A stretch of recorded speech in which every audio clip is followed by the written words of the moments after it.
Welcome, everyone. Today, we are speaking with Eric Brechner. He is a career coach, and his company is called Allies for Onlys in Tech. We will ask him the story behind this name. And before this, Eric spent about 25 years in Microsoft, and he held various senior management positions in different product group in Microsoft. He was in Windows, in Xbox, in Azure. And Eric is a little different than other regular Microsoft managers because Eric was heading Microsoft internal training groups. He was the director of engineering, learning, and development groups. So he has taught management to a generations of Microsoft managers and lead. So who else can be better than Eric to talk to us about management good practices? Before that, Eric was in Boeing, in JPL, and in Silicon Graphics. And he has written two books. One is about Agile management using Kanban, and one is I Am Right, Hard Code. So I will talk about these books a little more in detail because you will find the Hard Code book is very, very interesting. So Eric, I'm thrilled to speak to you, and thank you very much for taking time to speak to us. So my first question is, what is the story behind this name of your company, Allies for the Onlys in Tech?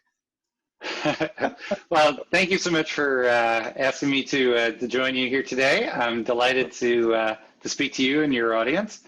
The story behind Ally for Onlys in Tech is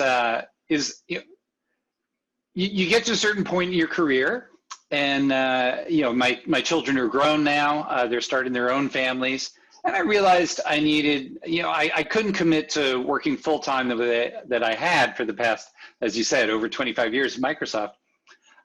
So it was important to find a way to still contribute while being in better control of my own time. And so I decided, I could be a career coach. It's one of my favorite things to do as part of my regular job. I could be a career coach. And what would differentiate me as a career coach, and what also would speak more to what's most important to me personally? And I decided really focusing on underrepresented people in my field, which is software development, software engineering.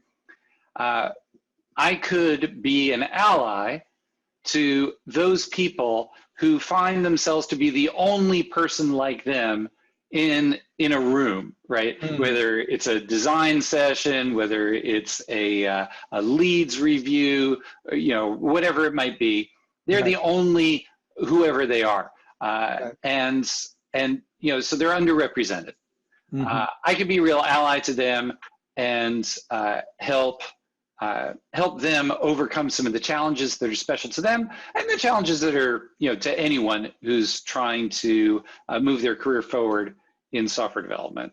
So I'm an ally for Onlys in Tech. Very good. I think it jives very much with the spirit of our this show, Masters of Technology. And my idea was to do this to get opportunity to people who are living away from this West Coast, and kids who don't have mentors and who don't have this opportunity to speak to people like you, so they can hear you talking and they can find out the best practices in management. So that's the whole idea behind this show, to bring this knowledge and distribute it around the world. So thank you very much again to take time to speak with us. Happy to do it. First question I have is for new dev leads and dev managers. So you generally get promoted in dev lead role because you are one of the best dev. And as you know, the dev lead position is very different. And of course, when you become dev manager, which is M2, it becomes a little more different, right? So my first question is, if I'm a good dev and just got promoted in the lead, and then second part of the question is for the manager. So what all things I should change about myself or change my point of view or thinking because I'm no more responsible for my code, but responsible for a team. So give me a few advices for the people who just got promoted to dev lead and then to dev manager. Yeah, first of all, congratulations to all of you who get that opportunity. It's those are wonderful jobs. As a lead, let me first speak to what's important for a lead, because I think a lot of leads are confused about this. They think it's an extension of the job that they were doing before, and in some ways it is, but in some ways, like you said, it's quite different. So the essentials for being a really good lead are very straightforward and don't require a lot of special skill. The first, as a lead, you need to ensure that your team can do their work. That's it. And what I'm talking about here is they have power. They have network connectivity. Right. They have a working machine. They have access to, to the code base, to the various different other resources they need to do their job. They have tasks to do that they understand how to do them. They're in a friendly, supportive environment so that they're not incredibly stressed out or worried about interpersonal things that get in the way of them doing their job. Basically, you just have them set up where they can do their job. This seems awfully basic, but a lot of leads mess this up. Right. They don't think about it. They're not concerned about it, and yet it is the most fundamental thing. And then the second thing that leads need to do to be a good lead, this is really a quality lead, not just barely doing the job, but a quality lead, is care about their people. Just care about them as human beings. So many leads, they have a particular person that they really like on their team. Maybe they see very much eye to eye. Maybe they have a particularly talented engineer who's just really quick or really thoughtful, whatever it is. So they kind of have people, but they have other people on the team who are doing great work, who are just solid performers on those teams, but maybe they don't care about them as much. That's a huge mistake. You are responsible as a lead for everyone on your team. And you need to care about each and every one of them as human beings because their careers are in your hands. You need to care about them. And human beings are very good at being able to tell whether or not other human beings care about them. It's not something that you can pretend. You need to care about them. That doesn't mean you have to like all of them. Doesn't mean that you have to give them hugs and have them over to your house or something like that. That's absurd. You're their lead, you're not their buddy. You're not a family member, but you do need to care about them because they are entrusting you with their careers. So those are the two things that I would really emphasize for leads. Neither of these things are difficult, but they're both absolutely essential to being a good lead. And then the last thing I'd mention is that as a lead, you are no longer doing all the work. Now members of your team are doing what you are responsible for because you're responsible for your whole team. You need to be good about taking, allowing your people to do their jobs and being supportive of them and not trying to do everyone's job for them. Let go, delegate, let people do their jobs and give them the freedom to learn and grow, make mistakes and be all they can be. You do all those things, you delegate, you care about your people, and you make sure that they have work to do and they can do them, you're gonna be a terrific lead. Right. So I saw when I become lead, one mistake I did was I was still too attached with the code I was writing. And I always default back to writing myself that code, then trying to figure it out, who else can do this work. So that was one transition problem I had personally when I moved from dev to dev lead. And then I realized later on that it's better for me not to try to code than to make sure that everything else is happening properly in the team. So that was one learning I had of my own. So the second part of the question is, Eric, what changes when you become from dev lead to dev manager? Now you become Yeah. from M1 to M2. Yeah, that's a big shift. And it can just kind of sneak up on you as a dev Right, lead because all of a sudden maybe you're covering for your group manager right, because, she's on vacation or something like that. Maybe, your group manager moves on to a different role and all of a sudden you need to look over, its position. It varies, right? The key things there are, as a dev manager, you're really, or a group manager, however, whatever it is in your organization, you're now responsible for the business. You're not just responsible for your individual team, your feature mhm, team. You're now responsible for multiple feature teams, and that pretty much forms a business. right, And as an owner of a business, you need to set the vision for that business. Where do you want to be? What is the world going to look like when you're successful? You need to set the goals that you have for the next time period and right, prioritize those goals. And right, you also need to set limits for that team. What is it that the members of your team, if they follow these rules, if they work within these limits, they're not going to get themselves in trouble. They're mhm, going to be able to work well. They can work freely. They can be free to innovate and take risks as long right, as they work within those limits, those guidelines. right, You need to set that for your team. That's a big shift. right, You do that a little bit as a lead, but not as much. That's not as much emphasis as a group right, manager.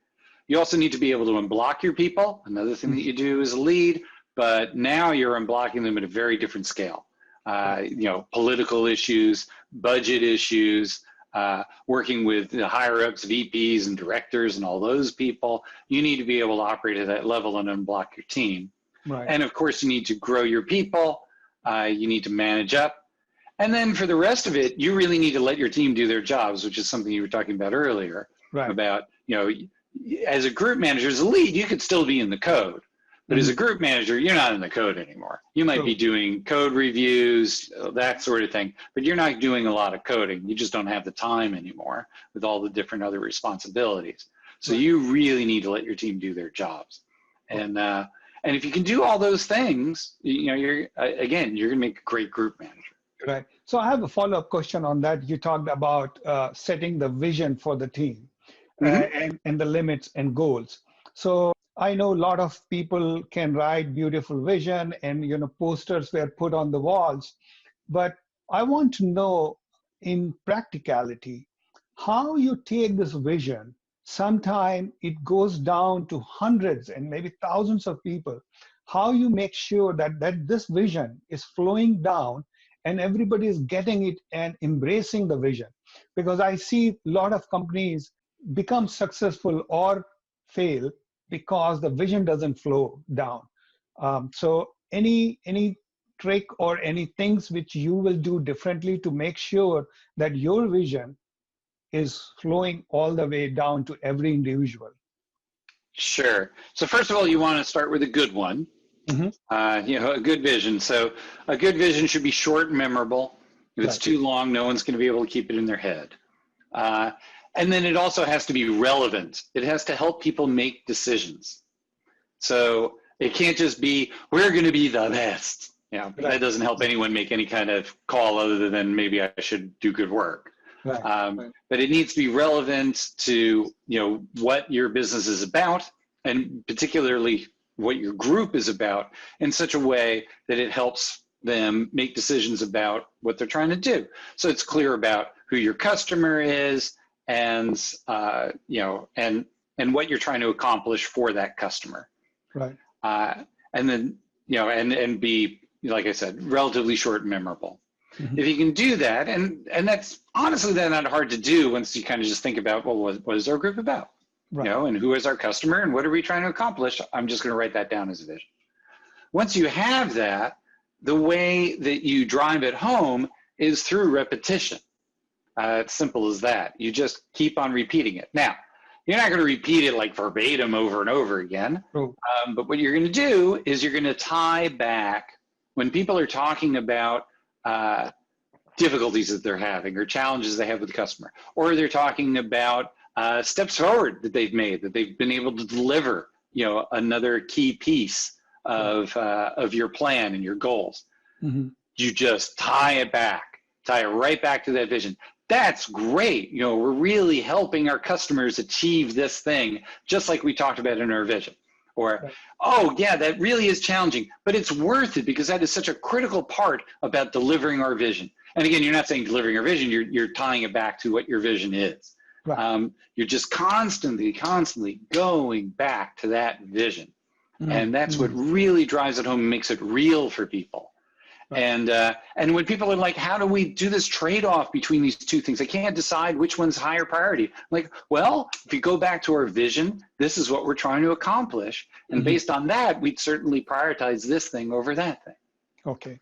So you just always going back to that vision and helping people do that for themselves so that when they're making decisions, they're making trade-offs, they're having challenges, that they can use that vision to move themselves forward. Right. Perfect. Yeah. So I know, Eric, you worked in Windows and in Xbox, and I also had the same trajectory. I worked in Windows, then went to Xbox, and then Azure also. And from outside, people may think it's one Microsoft, but inside Microsoft, they are different, almost different companies. So, yes, almost. Right. And they have their own way of doing things. The best practices in Windows will be a little different than in Xbox was completely different when I joined long back, and same in Azure. So my question to you is, because you've been through all that, what are the best practices you follow in your team? Practices which you will never compromise on. And there are some practices, that's, it's all in gray between practice A and practice B. You can choose, doesn't matter. So talk to me a little bit about the best engineering practices you follow in your team to do the development of these complex big products like Xbox. Yeah, I've really honed them over the years. What I found is it's best to keep it as simple as possible. So I try not to have too many different things that my team needs to get good at. Just a few skills that I want them to be great at. So there's two pieces to this, and both of them have been proven out through studies. There's a book called Accelerate. I recommend for people who are really into, I want to see the data behind this, about what makes a difference for teams. And they did, I think it was like a 4-year study of software organizations across the globe, looking for what was it that made the biggest difference. And it very much aligns to the practices that I've been using for decades now. So the two things that they really focus on in that book, and I kind of categorize the things that I like to focus on. One is inspirational leadership, or what they call transformational leadership. And that's a lot of the things that we talked about: setting a vision, setting clear boundaries for your team so that they know, if I work in this, I can innovate, I can take risks as long as I'm within these boundaries. The kinds, all of that stuff. Along those lines, the two things that I particularly like that stand out, other than just having a vision, the basics that we talked about. One is this thing called an options portfolio, which it would take me a while to describe to you, but I've written about it. And it's just a planning instrument which is a fancy word for saying it's about 2 pages. It's very short. It just puts all the different work that you could do over the next 6 to 18 months, and just puts it in a 2x2 kind of matrix or table, that lays out all the different things you could do based on how risky they are. And the low risk items are the things that you're already doing to run your business. The next most risky items are the things you might be working on next. And the next most risky items are the things that are, out there.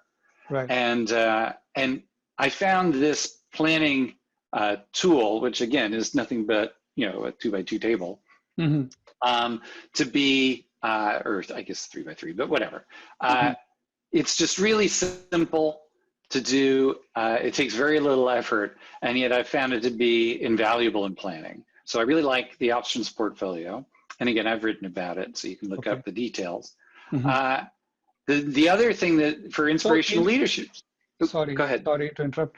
So in options portfolio, are you prioritizing the features, what you will be doing, or you have 2 by 2 and you are putting what is important, what is urgent, things like that? So the two dimensions of the option portfolio are one up and down is how difficult is it going to do? Is Okay. it to do? And then left and right is how sure are we that our customers want it? Okay. Okay. Oh, okay. So there are And two in that, different elements of risk. The two yes. different elements of risk. Hmm.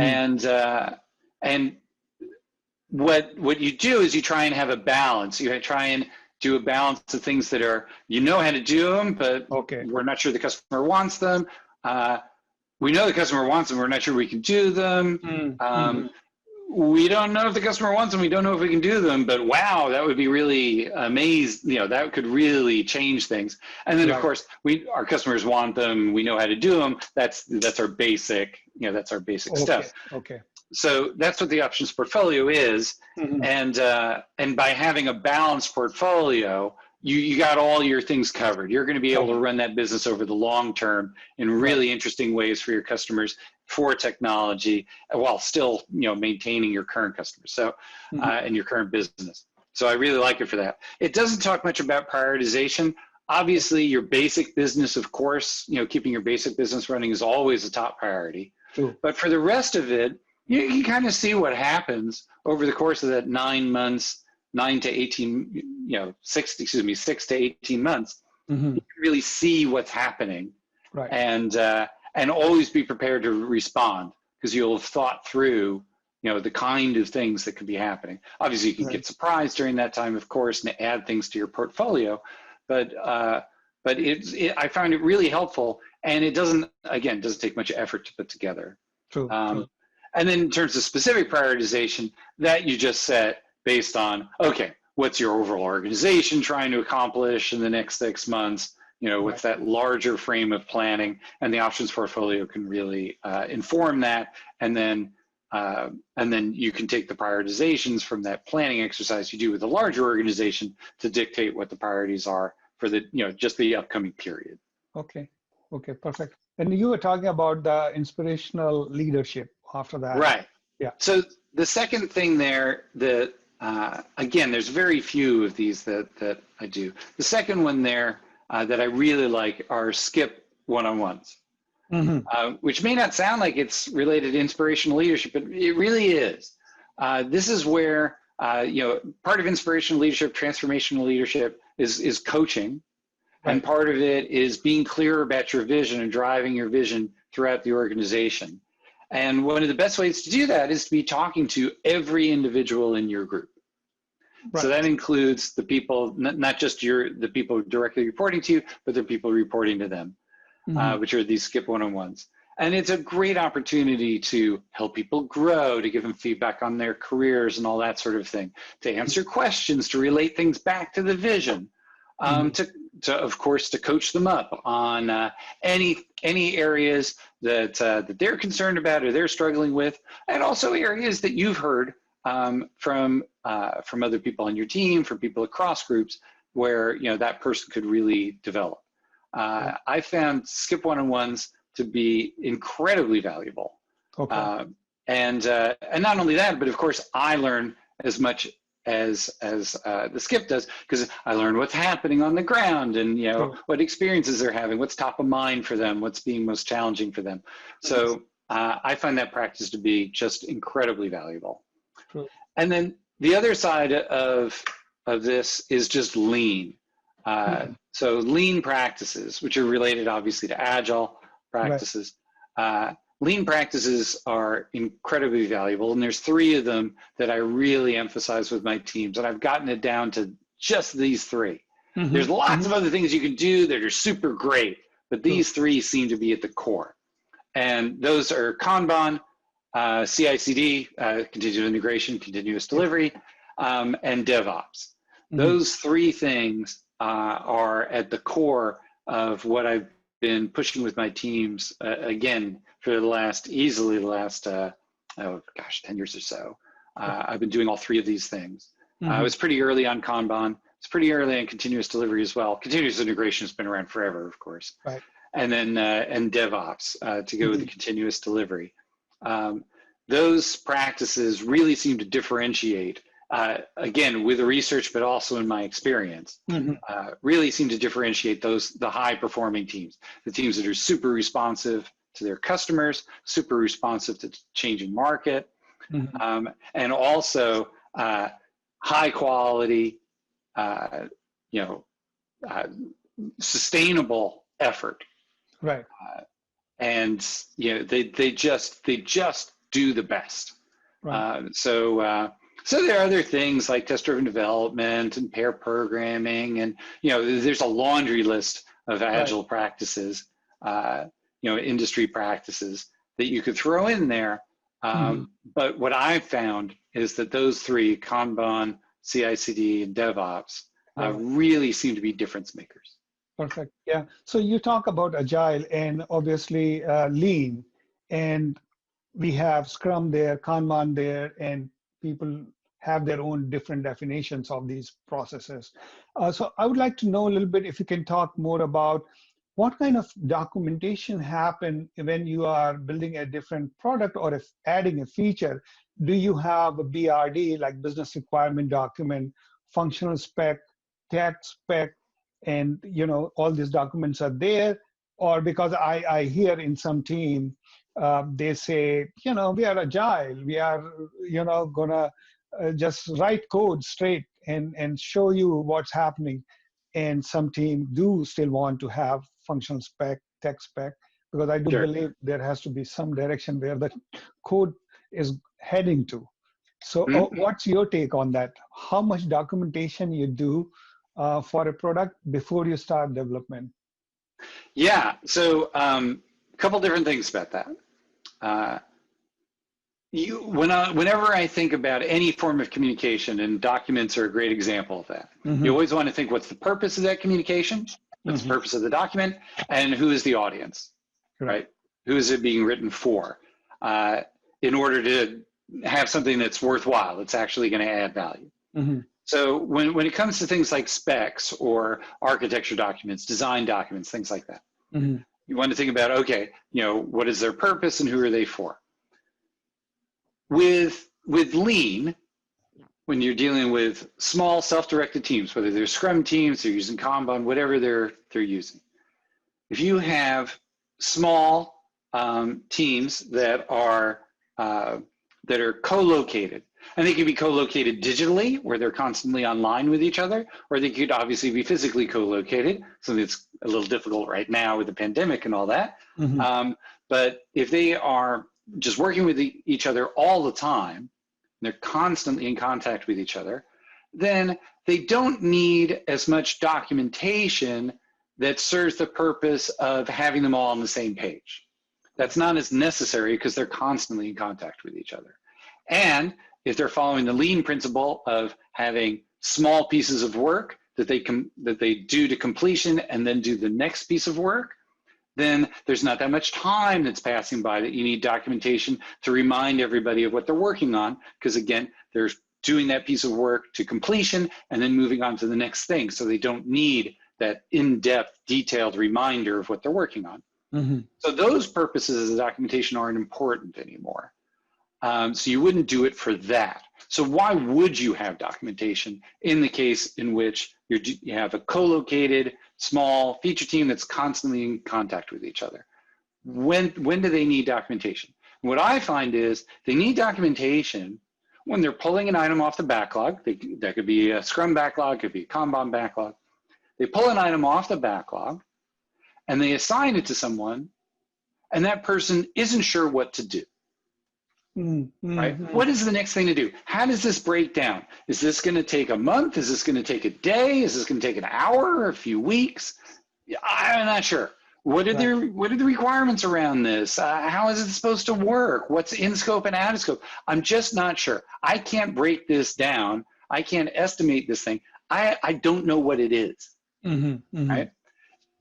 There are items on the backlog. That's not an issue.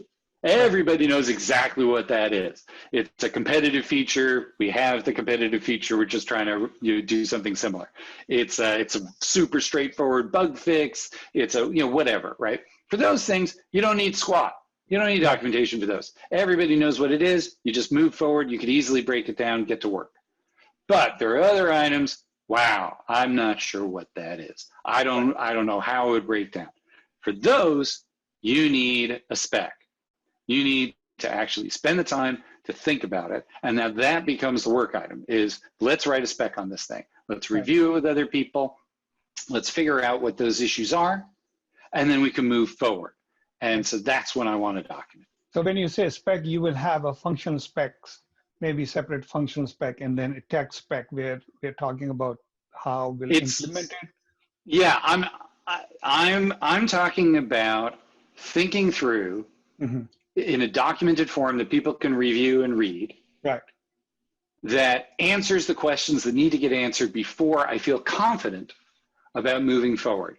Okay. That could be a tech spec. That could be kind of like a PM spec. That could be any number of things. It depends on what the item is. What's confusing about that item that's allowing me to not have confidence about moving forward. Whatever it is, I need to work that out. True. And I need to review it with other people to make sure that I'm not crazy and that I'm on the same page with those people.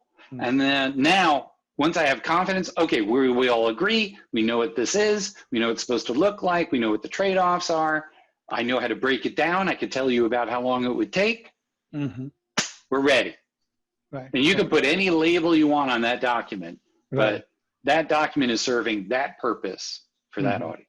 For that audience. Okay. So I think you gone into very much on the lean side, because often we in Microsoft also I seen, and even in my current company, I do that. I define the what we will be building, and that I call functional spec. Now this functional spec is just 2-3 pages or 4 pages maximum. It's no more 120 pages, which we used to have. So it's very, very lean functional spec, which talks about what, and then we'll have a small technical spec, which talks about how, what we will be doing, which is talking about interfaces and functional parameters and things like that. So these are just 2 documents. But what I am understanding from you, you are saying, don't worry about all that. Have a small document which can answer what and how both to whoever wants that. So if you have the document, that's good enough documentation and move on. Right. Yes, exactly right. Because the customer is never going to see that doc. True. Right. They're going to experience, the software that you deliver, right? The service that you're delivering. They're going to experience the product. It's not whatever document.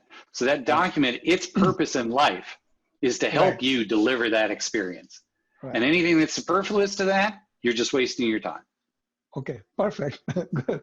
So my next question is, which is, again, I saw a pendulum swinging in both directions, even in Microsoft, in other places too. I see that, that there will be a team, and there will be a team just for front end. They just do the UI work. And then there will be a team, which is the backend team. They just do only the databases and API. And then often I see in some places where we'll have just one team, which does everything vertical, UI, backend, API, everything. One team will do. So in your experience, which team, which combination you feel is better? This layered approach, horizontal, or this one vertical team is having everybody together? So it's an interesting question. So first of all, I really like, as I've already expressed, I really like having small feature teams, multidisciplinary feature teams that own, a small set of microservices or some components or the UI, like you're describing, whatever it is. Right. I like the atomic unit to be a small team. And by small team, I mean anywhere from 4 to 8, maybe on the bleeding edge, like 10 people that are all working tightly together. They'd be co-located if they were physically located together. They'd be online with each other all the time if they're digitally connected. That's your feature team. So that's the size team that we're talking about. And I'm going to assign that team ownership of the code base. Because one of the interesting things, and then I'll get into, okay, but is that front end or back end or whatever? But before we get into that, I want them owning a code base where they're the ones who are controlling that code base. Other people aren't touching it except through pull requests that they would then code review and make sure that it matches what their intent is for that code base. They really own it. And the reason why that's so important is that some years back, some researchers in Microsoft Research wanted to know where the source of errors were in the code. What causes bugs, basically. And they did a whole bunch of analysis, and they looked for things that correlated well with buggy code. And it was just the kinds of things you would expect. There was, the complexity of the code. There was code churn, code that was being changed a lot. There were a whole bunch of different things that seemed to align themselves with where code was buggy. But the number one, far and away, the number one thing that best correlated, most accurately correlated with buggy code was multiple teams touching the same piece of code at the same time. And they were looking over millions and millions of lines of code. That was the clearest indicator, was if multiple organizations, multiple different groups, different teams were touching the same code. So since I don't like buggy code, it's a problem for everybody, customers, ourselves, right, the business. What I want is my small feature team to own their code. No one else is touching it unless it's through them, a PR that's going through them, right? So they should own the code. Now, at the same time, it's really awkward to own a piece of code devoid of your customer, devoid of a scenario, right? Even if your customer is another group and you're providing them an API, right? And you want to own a scenario. Now, obviously, there's a limited size of scenario that a small team is going to own, but they should own a code base that has contained within it at least a few smaller scenarios, so they can kind of own the end-to-end experience of at least pieces of what their customer would experience. And that seems to be the sweet spot for me, because it's a hybrid. It's owns the end-to-end experience, and yet it's a fixed set of components that they own entirely. And that seems to be the sweet spot for me. Now, naturally, there will be scenarios, end-to-end scenarios, that cut across multiple of these services or components, these multiple teams. But there will also be verticals that just fall within that one team. Right.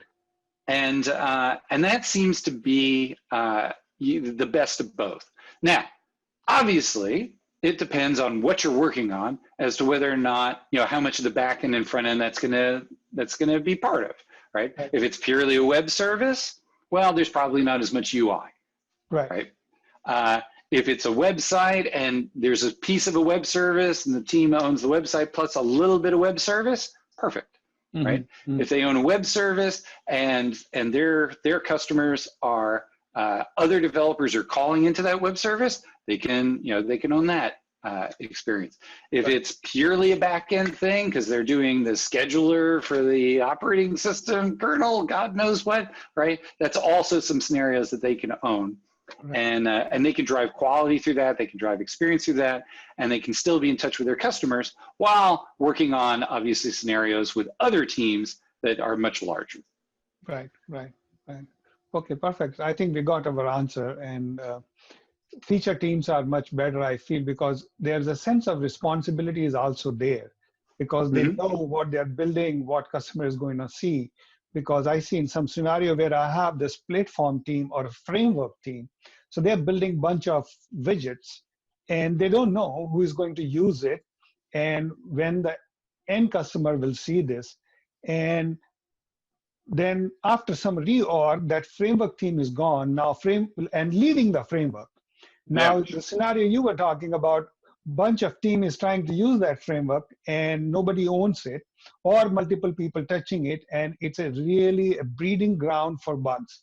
That's So right. this is a good takeaway to understand how to compose teams to reduce your bugs and keep devs motivated too. So my next question is, you just wrote an article about the DevOps, Hmm. getting to the DevOps culture. So I would like to get few tips from you. A traditional shop which is having dev, test, PM, release manager, and then the ops people, and then they used to release things like that. Now, from there, if you are a old traditional way of dev shop, to move to this DevOps culture. So what are the few things we should be careful about, and how the transition should take place? Like if you are an advisor and I am asking you how I take my this shop, which is a traditional shop, to a DevOps culture. Sure. Well, the way to think about it, because of course you want this to go smoothly, and you want people to have lives, right? Sure. And Yeah. and you want to also continue to improve your product and services, Yeah. even after you switch to DevOps, where people aren't just taking care of the service. So it can go badly if you don't do it, in an Right. appropriate way.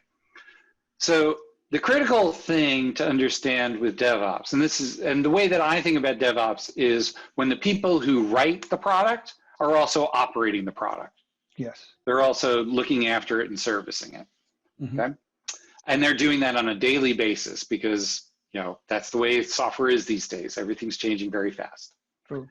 So if you expect that to happen, then the first thing that occurs if someone just flips a switch and says, okay, everybody, we're going to fire the test team, the operations team, and the dev team is going to own operating, validating and operating the service, and we're going to start that on Tuesday. And, boom, it's Tuesday. Tuesday is going to be a train wreck. Yes. Everyone's going to have a horrible time. And that's because there's all these things that the operations team and the test team were looking out for and taking off the dev team's plate, and the dev team is just going to be overwhelmed. Right. So those experiences become terrible. And what ends up happening is you end up just dedicating people on your team to being those testers and operators. Right. And they call it, they call it a rotation of some kind. And those people are just doing that all day long, every day. And it's awful. And you do a rotate, it's just terrible. It's a terrible experience. True. A much better way to do it, a much smoother way to do it, is to say, okay, how would we make this sustainable? Sure, someone's going to be on call, someone's going to be on rotation, but how are we going to make their lives reasonable where they can continue to contribute to the product? They're not going to be awake all hours of the night for, however long their shift is. How do we make this reasonable for those people? We're never going to be perfect, but how do we make it reasonable? And the way we do that is, step one, you got to get rid of your technical debt. Okay, all the bugs, all the manual steps, the manual deployment, anything that requires a huge amount of effort, because you workarounds, fixes, reboots, God knows what it is that you're doing that requires hands-on work, that requires those operations people to spend time doing it. How do you get rid of that stuff so that it's a reasonable experience when you're the one on shift? You got to get rid of that stuff. Now, that takes a huge amount of effort. So it's unreasonable to wait too long to make that happen. Right? You can talk about it, hey, we're going to make the product a lot more reliable. We're going to improve our quality. That's enough to sell it to your higher ups. But there's a limit on how long you can spend doing that. So all you're trying to do is get it to be like 3 out of 5 days. 3 out of 5 days, things are going reasonably smoothly. Right. That's all you want, right? Sure. It doesn't have to be perfect, but 3 out of 5 days, things are okay. I didn't have to do much. Okay? I didn't have to do too much. And then 2 days a week, maybe they're not going that great. Okay? And the weekends are pretty quiet. Right. That's kind of what you want. It's unreasonable to make it, 7 out of 7 days. But things are pretty reasonable on the weekends, and 3 days out of a week, that's not asking too much. If you can get there, now it's not going to be overwhelming. Okay? The next thing you need to do is you got to get yourself to microservices, because the whole thing with DevOps, to be in DevOps, is the dev team, and again, it's a small feature team, right? Right. It's taking care of their own service. Right. Well, 6 to 8 people aren't going to be able to take care of this huge monolithic service. They're not going to know every aspect of it. They're Right. not going to be able to deliver it on a daily basis and get to continuous delivery and all those great things that you want to get to. They're not going to get there. It's just too complicated. It's this massive thing. Yeah. So what you got to do is you got to refactor into microservices. Mm. Once you remove the technical debt enough that you can, most days it's fine. Okay. Right. And you're in a microservice, now you can be DevOps. Mm. Now you can have a small team own that, actually regularly deliver it. It's not overwhelming. They can make it happen. Okay. This is a very good point. Nobody talks about this. To do a microservice before you go to DevOps, they will talk about a lot of other things. And it's such a common sense thing when I hear you that, yeah, I should have a microservices. So people who own sliver of the responsibility of that whole service should be able to handle it. So this is a very good point, that to have a microservice architecture before you get into DevOps world as such. Yeah. Yeah. Now, obviously, you can, if you're the executive, whatever, you can say, too bad, we're not going to go to the microservices. Your life, Joe, and you, Sally, whatever, you're on shift today, and your lives are going to be freaking nightmare for a week. God bless. Take care of everybody for everything. And all you're going to be doing, all those poor people are going to be doing is calling up other people and waking them up. It's going to be terrible. Right. If you've got microservices and your debt is, it's not completely gone, but things are reasonable. Well, now you're going to be able to handle that. Right. And each team is going to be handling it. It's not, Joe and Sally's jobs aren't, their lives aren't going to be awful. Right. And you'll be able to handle it. And then once you're into that thing, and now you're doing DevOps, now you can start going to continuous delivery. Now you can constantly be iterating based on customer feedback. Now you're living the dream. Right, which is that last step of DevOps, is really getting that continuous delivery. But you can't get there unless you get rid of the debt, or at least enough of the debt that things are reasonable, and you're working in microservices. True. And I think adding good monitoring and having a good log management will help a lot once you flip to the DevOps side, because these are the two tools you need when you are woken up at 3 a.m. at night. You should know exactly where to go, what to look for. So the log management and monitoring is another one very important things. Yeah. And if you're curious about learning about more of this, like you said, I recently wrote an article about this called Switching to DevOps, and it talks all about this. And it's not a long article, but it talks about it in a bit more detail. Right. No, I'm going to put all the your article URL in the description of this video. And I like your articles because they are small, 2-3 pages, and they give you a lot of insights. In fact, I learned so many things from your articles when you were writing this hard code column in Microsoft. Every month, I think we used to get some newsletters from you, and it was very, very interesting. And another interesting thing, I think people will see your picture on those hard code column, which is completely different from your personality. Because they put some different funny pictures there. So I will highly recommend people to buy the book Hard Code, or there's a blog also where you have all the articles published there, and they are very, very interesting to read about a lot of different things in management and how my internal Microsoft used to work. So that reminds me of another thing. As you spend like 25 years in Microsoft, you must have hired or interviewed hundreds of people all this time. Yes. And Microsoft is famous for this horror stories from the interviews.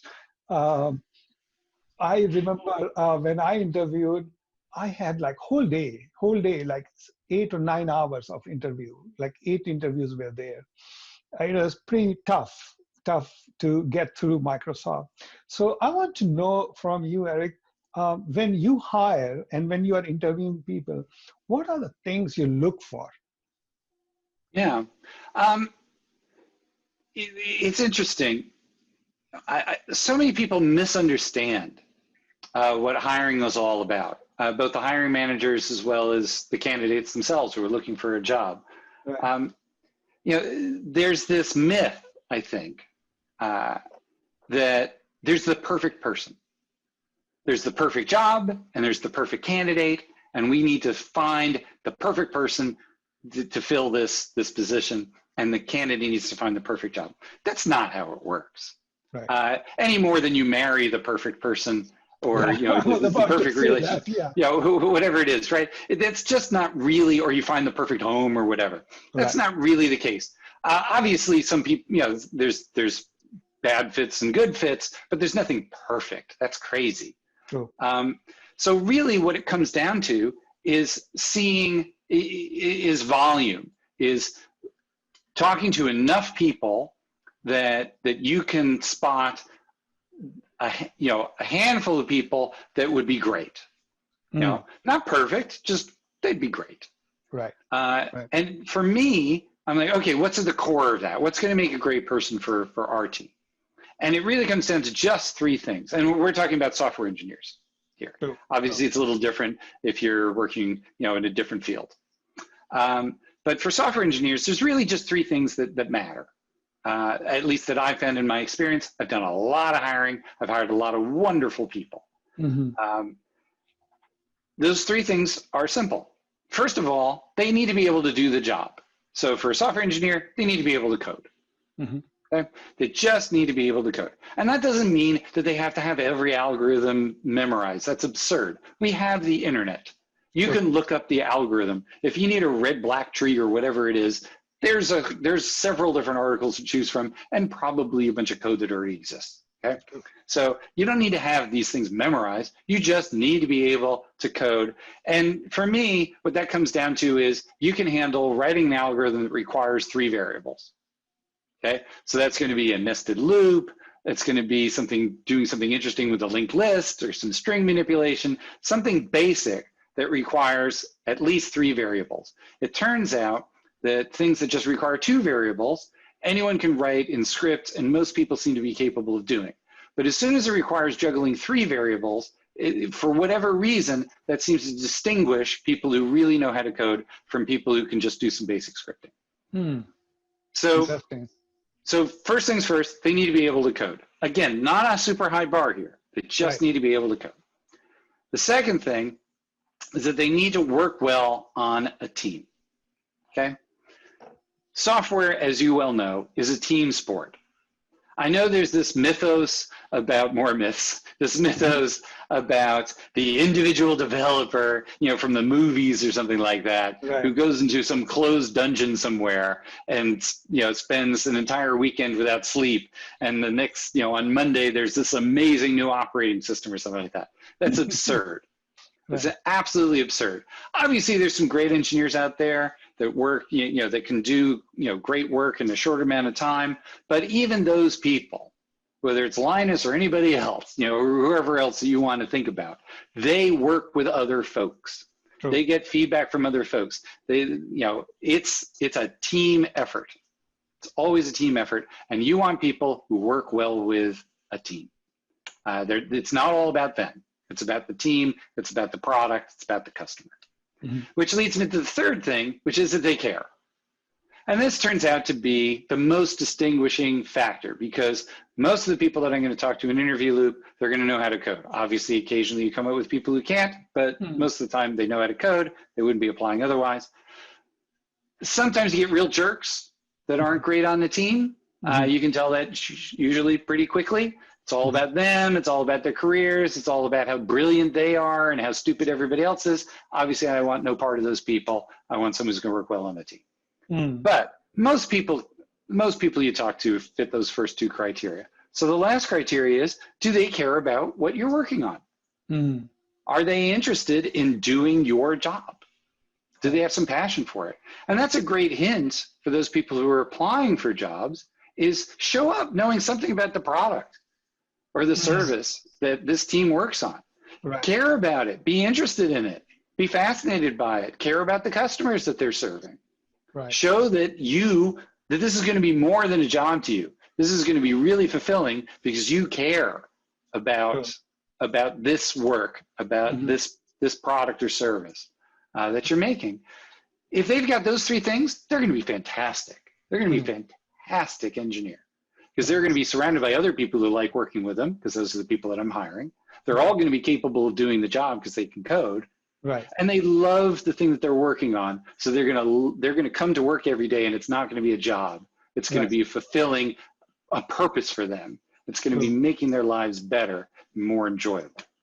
Perfect. That makes it a great hire. Yes. Yes. Perfect. Yeah. So when I see your trajectory, that you work in some great iconic companies of US like JPL and Silicon Graphic, Boeing, and then in Microsoft. So it looks like you had only success in your life, and you just, sailed through all this. But I'm sure you must have been through up and down. So I'm interested to know some of your failures. So something, if you can talk about, and tell us about your failure and what did you learn from it, because I want people to get motivated and don't be scared of failures. Don't fear the failures. Yeah. And that's why I ask all my guests, tell me something about your failures. Yeah, I've had some spectacular ones. So let me speak broadly, and then perhaps give an example. Early on, it's interesting that my failures early on were different from my failures later. So I did kind of learn something along the way. So early on, it was more about me not paying enough attention to the business and the customer, which is the only reason why we should be doing what we do.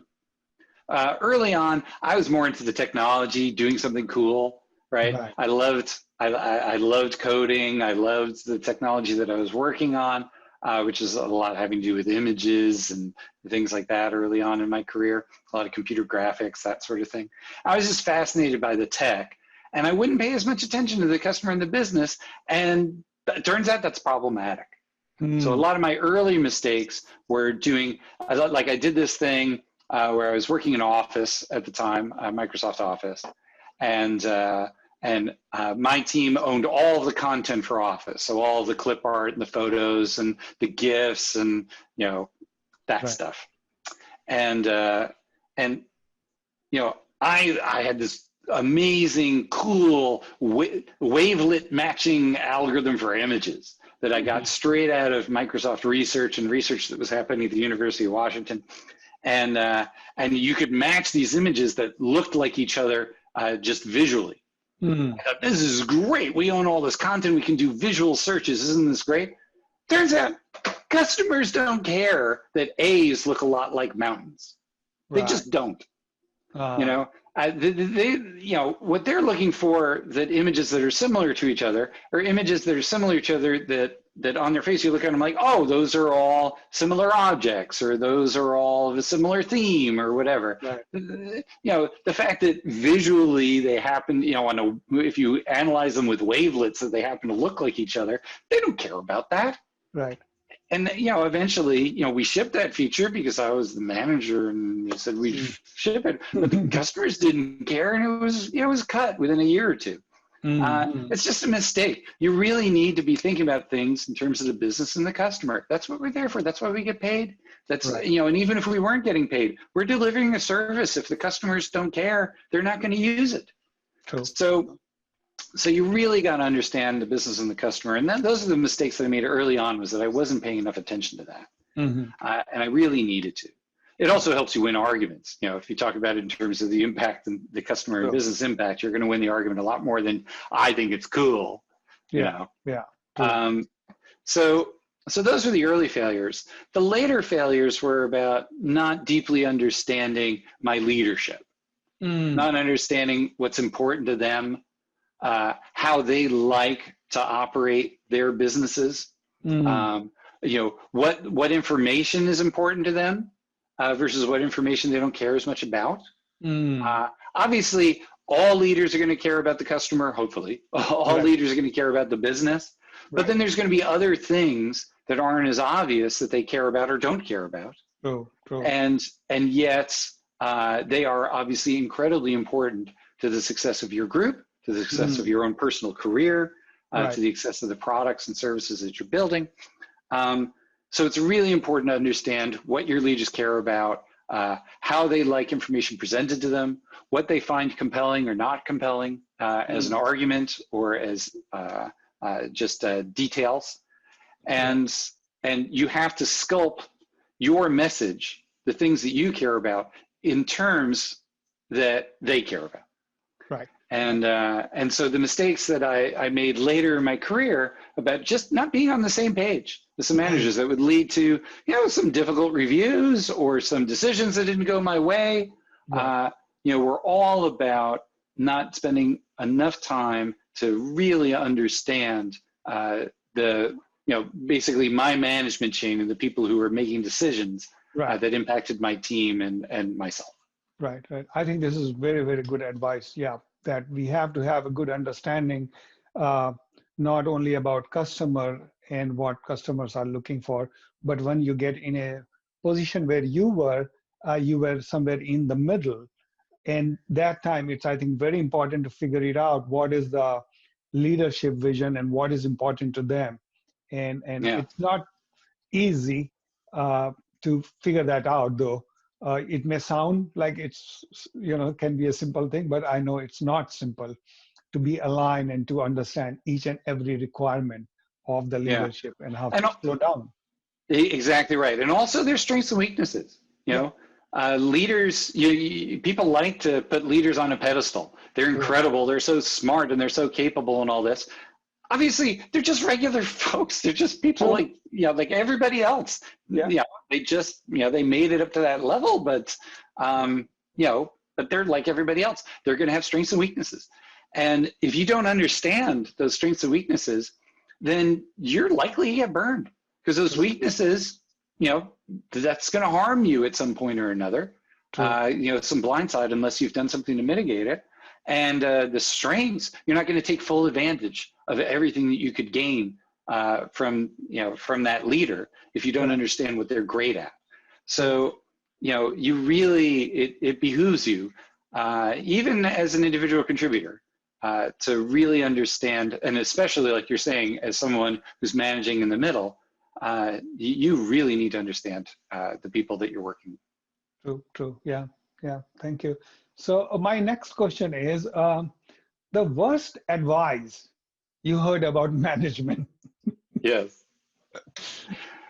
The worst advice I've gotten. It's interesting. I got it very early on in the very first time that I was a manager. I was given this advice and I realized, fortunately, fairly quickly that it was terrible. And it was about disciplining your people. That you as a manager need to set the tone and you need to be able to discipline your people. So when they're doing things that they shouldn't do, you need to hold them to account and discipline them. It was framed to me in a similar way that you might discipline your children. Obviously not calling your employees children, but in that similar sort of vein. Wow, was that a mistake?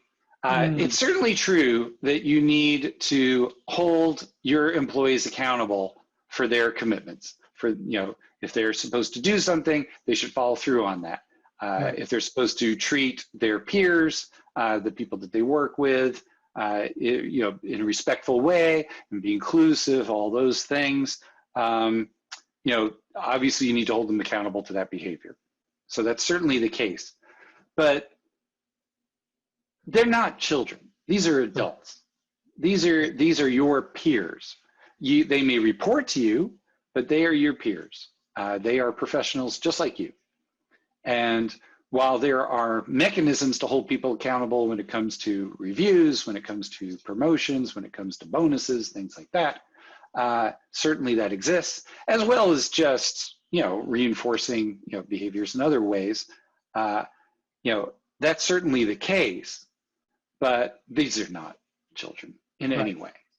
These are adults, and they do not need to be disciplined. You should not be looking over their shoulder every minute of the day. You should not be micromanaging them. Mm. You should be treating them with respect, allowing them to do their jobs, give them feedback on their jobs, absolutely, Yep. right? Particularly when they're doing well or when they're not doing well, give them feedback. Right. But treat with them with respect as a professional, because that's who they are. And disciplining them or giving them a hard time about how much time they're spending talking on the phone or even playing video games, at lunch or even in the middle of the day because they're taking a break, that's crazy. True. You need to judge them based on what they are delivering. True. And if they are delivering the right thing and they're behaving well with their peers, that's exemplary, and they should, you should give them positive feedback. And if they are missing their deadlines or treating their peers or their customers inappropriately, then you should give them that feedback. True. Agree. So now let's talk about the best advice you got about management. Yeah. Management is so poorly understood, as I tried to indicate earlier when we were first talking about advice to brand new managers as leads, where you just need to make sure your people can work and you should care about them. Right. That really wasn't advice that I got. It was just something that I realized over time with a wide variety of successful managers that I saw. What do they have in common? But I did get some good advice, toward the middle of my career about how important it is to adapt. That you really need to adapt to the people that are working for you, the people that you're working with, and to your management. That every human being is unique. It's what makes them so interesting. It's why I've loved being a manager, is just people are just endlessly fascinating and varied. And rather than forcing them to work the way you want them to work, or forcing them to behave the way you want them to behave, or going about their jobs the way you think they should go about their jobs, that's crazy. Everyone's unique. Everyone's different. Everyone has different strengths and weaknesses. The best thing to do is to adapt to them.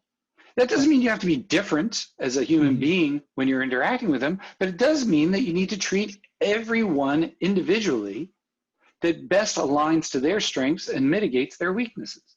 True. Whether you're reporting to them or they're reporting to you, or they're just one of your peers that you work with, you need to be able to understand who they are, how they like to work, what they do well, what they don't do well, and then adapt to that and work with them in the way that allows them to be the most successful, because at the end of the day, that's what's going to make you the most successful. True. Yeah, perfect. So second last question, how much coding skill is needed for a senior manager? Like if you're a M2, M3, how much coding plays an important role in your job? Yeah. I think no matter what, if you're working in software, having experience writing code, and not writing code just in your spare time as some cutesy thing, but writing code professionally. Right. And what that's like to actually, come in with some requirements from a customer who is not you, and convert that into an actual experience that you then get feedback and have to maintain over time and adjust and improve based on that feedback. That having that experience is very, very important. Now, once you have that experience, as you move up, as a lead, you're typically going to code a fair amount, unless you have like 8, 10, 12 reports, you're not going to have time. But if you have, fewer than that, you have 7 reports or fewer, you're probably going to be able to code some of the time. That's still part of your job. Once you get to be a group manager, you have a lot of reports reporting to you, you're not going to be able to code as much. You're just not going to have the time. I'm not saying you never have the time, but it's just not reliable. Your free time just isn't reliable. So your coding skills will almost certainly diminish over time. I still enjoy coding in my spare time. On fun little things, but I'm not doing professional coding code that's being sold and all that. But you still code for yourself. You learn. Yeah, just for fun. I enjoy it. Turns out I like doing it. So so I'm gonna do that. But the people around me, that work for me, I'm not going to be able to do what they do. Of You course. know, Yeah. I'm not familiar with all the little nitty gritty details that they Right. are, because I'm not doing that most of my day. Most of my day, I'm in meetings, I'm talking to people, I have one-on-ones, all that sort of thing, doing Right. planning, whatever it might be. So, so I don't think it's as essential. The coding skill is essential at the level of professional developer Sure. once you're a group manager, director type person. True. True. Um, and yeah, it'll atrophy a bit, but the experience is essential at whatever level. True. True. Agreed. Agreed. So Eric, last, any good management book would you like to recommend for our audience? Yeah, it's funny. There really aren't that many good general books. Mm, mm, Um, I've read a lot of management books. right. It's a very popular topic. There just aren't that many that that capture with the simplicity of just being good managers, caring about people, taking care of them, setting a clear vision. These aren't very complicated things. True. They don't need 300 pages, Right.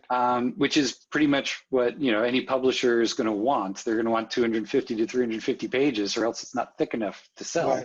Hmm. There are just not that many good books that keep it simple. My favorite single book is probably Tribal Leadership, but even that one, that gets into all kinds of societal things and social issues and stuff like that. Hmm. I find it enlightening in talking about what it's like for groups of people to get together Mm, and be led. But again, it's not great. What I find instead, if you're really interested in a leadership book, is to focus on a specific issue that you're working on. mm, Maybe that's influence. Maybe it's negotiation. right. Maybe it's understanding customers or having a difficult conversation or just how to execute, right? Right. Each of those areas, there's so many management books. There are management books that talk about those specific things. I think there's a book, in fact, called Influence, which I've read. Hmm. That's a good book. There's another book called Difficult Conversations, Right. about having difficult conversations. There's all kinds of books on negotiation.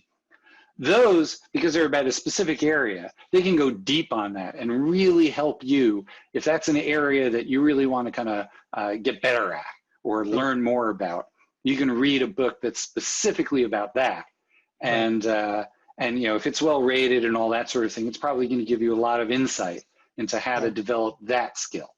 True. True. I agree with you that there are no one book which will teach you all management. And that's how this whole show came about. Because in our business, we know there are three things: people, process, and technology. And there's a lot of material there for technology. For process also, there's a lot. But for people, it's not there. And most of the time you learn by osmosis, by Yeah. through your manager.